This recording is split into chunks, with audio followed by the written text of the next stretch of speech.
එතන හිටපු බාලයා නන්දව මතකයි නේද? ලීලා මැරුණට පස්සේ වරව්වට එන්නෙවත් නැතුව ගමෙන් යන්න ගියේ. එයා තමයි රශ්මිගේ සීයා. ආදීර්ගේ පිටුවුණු දේ විශ්වාස කරන්නත් බැරුව නේති පුදුමයෙන් ආදීර් දිහා බලාගෙන හිටියේ. ආදීර් ලොකු කතාවකට මුල පුරනකොට. මුලින්ම කියවෙනකොට මටත් පිස්සු නොහොඳුනා විතරයි. ඒත් හැමදේම මේ ලියුමේ පැහැදිලි කරලා තිබුණා. අපි නොදැන හිටපු නන්දගේ අතීතේ වලව්වෙන් ආවට පස්සේ ජීවත් වුණ හැටි කොහොම හරි ආයේ කසාද බැඳලා සීයා ඉඳලා තියෙන්නේ රත්නපුර පැත්තේ. එහෙම හම්බුණු ළමයා තමයි රශ්මිගේ තාත්තා. පොඩි කාලේ ඉඳන් රශ්මිගේ තාත්තා රශ්මිගේ ඔළුවට විස පුරවලා දේපල ගැනයි මුත්තා කිසි දෙයක් නොදී සීයාව කමෙන් පැන්නුවා වගේ දේවල් වලින්. ඊටත් අයිතිය දාලා ආවා කියලා රශ්මිගේ තාත්තා සීයාට ගොඩක් වෙලාවල් වලට දොස් පවරනවලු. ඒ සීයාට දේපල ගන්න යන්න ඕනකමක් තිබිලා නෑ. ඔය අතරේ පතල කඩන් වැටිලා රශ්මිගේ තාත්තා නැති වෙලා තියෙන්නේ. එතකොට රශ්මි ඒ ලෙවල් ලියලා ඉවර වුණා විතරලු. කොහොම හරි තාත්තගේ මරණෙත් එක්ක එයා අම්මයි සීයයි එහෙ ඉද්දි ජොබ් එකක් කරන්න කියලා මෙහෙ ඇවිල්ලා. ඒ කාලේ සීයා ඔත්පල වෙලා. බේත් වියදම් වලට සල්ලි මදි වෙනකොට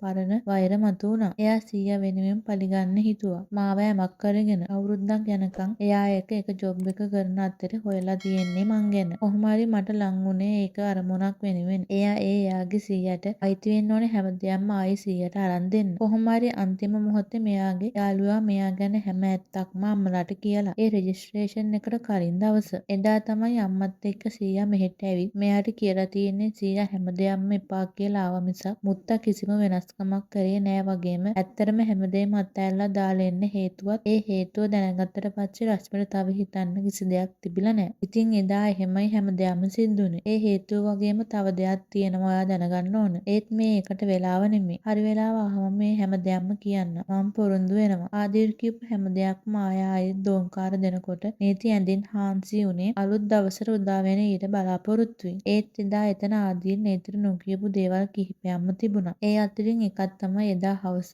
කොල්ලා රශ්මිව හොයාගෙන ගමට යද්දි කොල්ලා මෙතෙක්කල් නොදැක්ක කොල්ලගේ පොඩි සීයාව හම්බුන එක වගේම විජය බණ්ඩාර පරම්පරාවේ ප්‍රසිද්ධ කතාවේ ඇත්ත. අයියේ ඇයි මොකද? තුෂීව ගණනකට නොගෙන කෙල්ලගේ බඳ වටා වෙල්ලු දෑත්තල ග්‍රහණය වැඩි කරපු කොල්ලා තුෂීගේ උරහිස මතින් නිකට තියාගත්තේ කෙල්ල සීරිවට පිටි බෝතලේ වහලා පැන්ට්‍රියේ පැත්තකින් තියෙද්දි. කෙල්ල තේ දෙක හදලා ඉවර වෙනකම්ම කොල්ලා හිටියේ ඒ විදිහට. කොල්ලගේ හැඟීම් ආගන්තුක නිසාම කෙල්ලගේ හිත අමුතු හැඟීමක් වෙලා ගත්තත් යසස්ට ඒ විදිහටම ඉන්න දුන්නේ කොල්ලා අයින් කරන්න හැදුවෙත් කොල්ලා දුක හිතේ කියලා. තේ බොන්න අයියේ. කෙල්ල යසස්ගේ මග් එක අතට අරන් හැරෙන්න හැදුවත් යසස් කෙල්ලට හැරෙන්න දුන්නේ නැහැ. දැන්ම බැහැ. කෙල්ලගේ ග්‍රහණය ලිහිල් කරලා කෙල්ලගේ අතේ තිබ්බ මග් එක පැන්ට්‍රියෙන් තිබ්බ යසස් තුෂීව තමන්ගේ පැත්තට හරවා ගත්තේ කෙල්ල පුදුමේ වගේ යසස් දිහා බලනකොට. අද මං ඉන්නද? කෙල්ලගේ හොරහිස වලට දෑත් තියලා යසස් අහද්දි කෙල්ල යසස්ට රැව්වා. ඒ මොකටද? අද ආදීර්ගේ ඉන්ටර්විව් එක එළියට ඒවි. ඊට පස්සේ මැරේජ් එකේ ප්‍රශ්න ඉවරයි. කෙල්ලගේ මට්ටමටම ලං වෙලා කොල්ලා කියද්දි තුෂීට තේරුනේ කොල්ල හැම අහන්න හේතුව. ඉන්නද මං?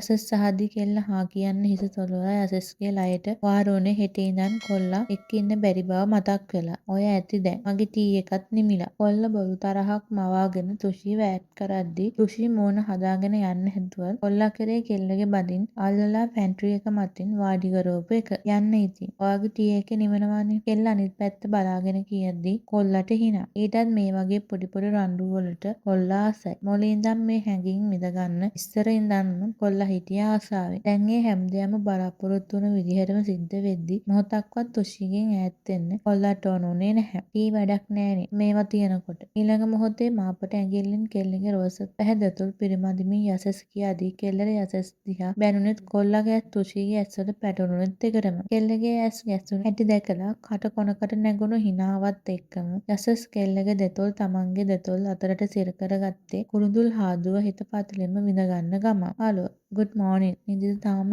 නිදිමතේ ෆෝන් එක කනේ තියාගත්ත එහා පැත්තෙන් ඇහුණු කටහඬට නේතර ඇඳෙන් නැගිට්ටුණා. සර් මං ඇවිල්ලා ඉන්නේ. ලෑස්ති වෙලා හිමින් පහළට එන්න. කෙල්ල තවත් කිසිවක් කියන්න කලින් ආදීර් ෆෝන් එක කට් කරද්දි කෙල්ල එක අතක් ඔලුවට තියාගත්තේ ඔරලෝසුව දිහා බලද්දි තරු පෙනුනේ. වෙලාව 7යි කාලයි. වෙනදාට කෙල්ල පාරට බහින වෙලාව මේ. ඒත් ඊයේ රෑ වෙනකන් එක දේවල් කල්පනා කර කර හිටිය නිසා එලාම් එක කියන්නත් කෙල්ලට අමතක වුණා. අන්තිමේ එහෙට මෙහෙට දුව 7:00 වෙද්දි කෙල්ල ලෑස්ති වෙලා එළියට ආවේ. ළඟ ඉඳන්ම ආදීර්ගේ කාර් එක ගේට්ටුව ළඟ තියනවා දකිද්දි ගේට් එක ලොක් කරලා කාර් එකට නැංගලා කෙල්ල ආදීර් දිහා බැලුවේ කොල්ලට තරහා ගිහිල්ලාද බලන්න. ඒත් කොල්ලා hina වීගෙනම බලන් ඉන්නකොට කෙල්ල සංසුන් වුණත් ආදීර් hina වීගෙනම ගෙදර ලං වෙනකොට නීති ඇස් ලොකු කරන් බලාගෙන හිටියේ. ඊළඟ මොහොතේ කොල්ල කෙල්ලගේ දෙතොල් ඇඳුම වැඩිපුරම ලිප්ස්ටික් මාපට ඇඟිල්ලෙන් පිසදා ගන්නකොට යමුද කෙල්ල ඒ විදිහටම මන් දිහා බලාගෙන ඉද්දි කොල්ල ඇහුවේ කෙල්ලගේ දෙකපොල් පිරිමැදලා. කෙල්ල හීනෙන් වගේ හා කියද්දි ආදීර් වාහනේ ස්ටාර්ට් කරගත්තේ නීති නොසන්සුන් බව නොපෙන්වා ඉන්න ඇඟිලි එකට පටලවාගෙන ජනේලයෙන් එළිය බලාගෙන ඉද්දි. ඊයේ රෑ නිදාගත්තේ නැද්ද? මෙතෙක් වෙලා තිබ්බ නිහඬ බව බින්දේ ආදීර්. නිදාගත්ත සර්. එහෙනම් උදේ ඇහැරුන්නේ නැත්තේ එලාම් එක තියන්න අමතක වෙලා. මට නම් එලාම් එක නැති වුණාට දුවන පනින එලාම් එකක්